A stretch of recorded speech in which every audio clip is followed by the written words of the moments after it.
ദില്ലിയിൽ സമരം ചെയ്ത വിദ്യാർത്ഥികളെ അധിക്ഷേപിച്ച ടി.ജി. മോഹൻദാസിനെതിരെ 3 ദിവസമായിട്ടും കേസെടുക്കാതെ പോലീസ്.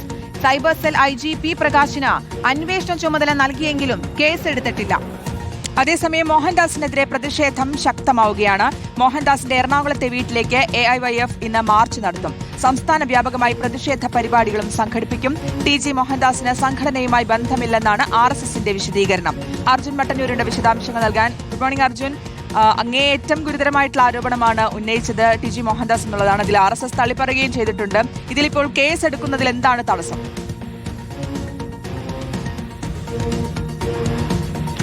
ഗുഡ് മോർണിംഗ് ശ്രുതി, കീർത്തന. അത് തന്നെയാണ് ഒരു പ്രധാനപ്പെട്ട ചോദ്യം. ഇത്രയും വലിയ വിദ്വേഷ പ്രചാരണം ഉണ്ടായിട്ടും 3 ദിവസം കഴിഞ്ഞിട്ട് പോലും പോലീസ് കേസെടുക്കുന്നില്ല എന്നതാണ് പ്രധാനപ്പെട്ട ആക്ഷേപം. നേരത്തെ തന്നെ പല സംഘടനകൾ, വ്യക്തികളൊക്കെ തന്നെ പരാതികൾ നൽകിയിരുന്നു. AIYF, അതോടൊപ്പം തന്നെ യൂത്ത് കോൺഗ്രസ് അടക്കമുള്ള സംഘടനകളൊക്കെ തന്നെ ഇതുമായി ബന്ധപ്പെട്ട പരാതി നൽകിയിരുന്നു. ആഭ്യന്തര മന്ത്രിക്കും നേരിട്ട് പരാതി നൽകിയിരുന്നു. പക്ഷേ അതുമായി ബന്ധപ്പെട്ട ഒരു ഉന്നത ഉദ്യോഗസ്ഥനെ ഇതുമായി ബന്ധപ്പെട്ട് അന്വേഷിക്കാൻ വേണ്ടി ചുമതലപ്പെടുത്തുക മാത്രമാണ് ചെയ്തത്. അത് കഴിഞ്ഞിപ്പോൾ 2 ദിവസം പിന്നിട്ടിട്ടും ഇതുമായി ബന്ധപ്പെട്ട പുതിയ നടപടിയിലേക്ക്, കേസെടുക്കുന്ന അടക്കമുള്ള നടപടിയിലേക്ക് കടക്കുന്നില്ല എന്നതാണ് ഏറ്റവും പ്രധാനപ്പെട്ട കാര്യം. നേരത്തെ ഈ ഡൽഹി പ്രക്ഷോഭത്തിന് പിന്തുണ പ്രഖ്യാപിച്ചുകൊണ്ട് സമരം ചെയ്ത വേടനടക്കമുള്ള പരിപാടിക്കെതിരെ നേരത്തെ പോലീസ് തൊട്ടടുത്ത ദിവസം തന്നെ കേസെടുക്കുകയും ചെയ്തിരുന്നു.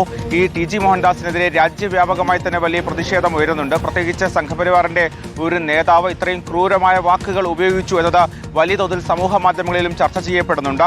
അതോടൊപ്പം തന്നെ ഈ പ്രതിഷേധം ഒരു ഭാഗത്ത് വ്യാപകമാകുന്നുണ്ട്. പ്രത്യേകിച്ച് ഇന്നലെ DYFI അടക്കമുള്ള സംഘടനകൾ എറണാകുളത്തെ ടി.ജി. മോഹൻദാസിന്റെ വീട്ടിലേക്ക് മാർച്ച് നടത്തിയിരുന്നു. ഇന്നും സമാനമായ പ്രതിഷേധ പരിപാടികൾ നടക്കുന്നുണ്ട്. AIYF ആണ് ഇന്ന് ടി.ജി. മോഹൻദാസിന്റെ വീട്ടിലേക്ക് മാർച്ച് നടത്തും എന്ന് പ്രഖ്യാപിച്ചിട്ടുള്ളത്. അതോടൊപ്പം തന്നെ സംസ്ഥാന വ്യാപകമായി പ്രതിഷേധ പരിപാടികൾ നടത്താനും തീരുമാനിച്ചിട്ടുണ്ട്. അതേസമയം RSS പൂർണ്ണമായും ടി.ജി. മോഹൻദാസിനെ തള്ളിപ്പറയുകയാണ്. സംഘടനയുമായി ബന്ധമില്ല, സംഘടനയുടെ പ്രധാനപ്പെട്ട യാതൊരു ചുമതലകളും അദ്ദേഹം വഹിക്കുന്നില്ല. മാത്രവുമല്ല, ആ പരാമർശം വ്യക്തിപരമാണ്, അദ്ദേഹത്തിന്റെ വ്യക്തിപരമായ പരാമർശം മാത്രമാണ്, അത് അപലപിക്കുന്നു എന്നും RSS പറയുന്നുണ്ട്. എന്തായാലും പക്ഷേ ഈ RSS തള്ളി പറഞ്ഞിട്ട് പോലും ടി.ജി. മോഹൻദാസും ഇതിനെ തിരുത്തിക്കൊണ്ടോ മാപ്പ് പറഞ്ഞുകൊണ്ടോ രംഗത്ത് വന്നിട്ടുമില്ല. ഓക്കെ, എന്തായാലും വലിയ പ്രതിഷേധം തന്നെയാണ് ഈ വിഷയത്തിൽ അരങ്ങേറുന്നത്. അർജുൻ മട്ടന്നൂരാണ് വിശദാംശങ്ങൾ നൽകിയത്.